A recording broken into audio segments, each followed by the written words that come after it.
Punjabi singer Sidhu Moosewala की 29 मई को पंजाब के मानसा जिले में गोली मारकर हत्या कर दी गई थी और हत्या की जिम्मेदारी गैंगस्टर लॉरेंस बिश्नोई और गोल्डी बराड़ गैंग ने ली थी।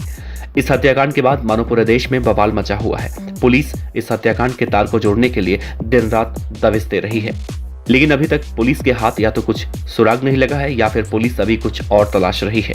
बहरहाल हम बात करेंगे सिद्धू मूसेवाला के उन दोस्तों के बारे में जो वारदात के वक्त सिद्धू मूसेवाला के साथ थे और अब कहा जा रहा है कि सिद्धू मूसेवाला के दोस्त ही झूठ बोल रहे हैं और इसके पीछे की कई वजहें भी हैं जो सिद्धू मूसेवाला के दोस्तों को सवालों के घेरे में खड़ा कर रही हैं।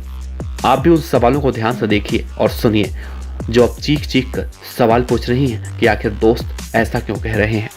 पहला सवाल, सिद्धू मूसेवाला को जब गोली मारी गई तो उनके दोस्तों को क्यों कुछ नहीं हुआ, जबकि थार को आप चारों तरफ से देखेंगे तो ऐसा कोई जगह नहीं बचा है जहां से हमलावरों ने फायरिंग न की हो।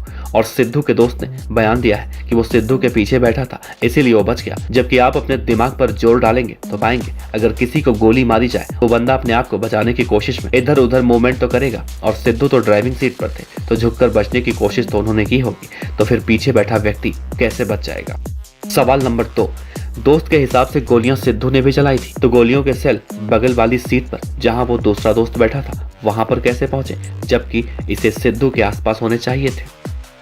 तीसरा सवाल, सिद्धू मूसेवाला चाहे जितनी भी ऊंचाई पर क्यों ना पहुंच गए हों, वो कभी अपनी पगड़ी के बिना कहीं नहीं जाते थे, लेकिन उस दिन ऐसा क्या हुआ कि सिद्धू बिना पगड़ी के घर से निकल गए और आमतौर पर सिद्धू को लोगों ने पगड़ी के साथ ही देखा था, तो हमलावरों ने तुरंत सिद्धू को 1 सेकंड में कैसे पहचान लिया कि ये बिना पगड़ी वाला इंसान ही सिद्धू मूसेवाला है जो गाड़ी चला रहा है। उसके बाद दनादन फायरिंग करने लगे। सिद्धू के दोस्त ने कहा था कि सिद्धू के पास और गोलियां होती तो जिंदा होता, जबकि एक गोली बराबर वाली सीट पर भी पाई गई है। तो सवाल तो उठता है कि सिद्धू के दोस्त ऐसी गवाही क्यों दे रहे हैं जो तालमेल नहीं खा रही हो। जब एक ही दिन पहले सिद्धू की सुरक्षा वापस ली गई थी और उनके पिता को भी सिद्धू को समझाने की धमकी मिली थी तो बिना कमांडो के सिद्धू मूसेवाला गए ही क्यों।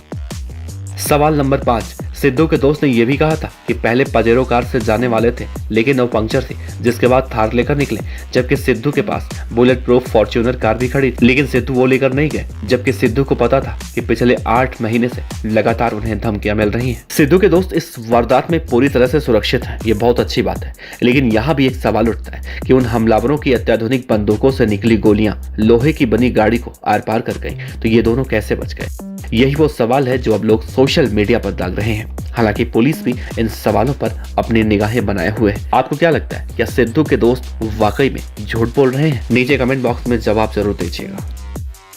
खबर अच्छी लगी हो तो लाइक कीजिए, सब्सक्राइब कीजिए, साथ ही बेल आइकन का बटन दबाइए पीडीएफ न्यूज की खबरें सबसे पहले देखने के लिए।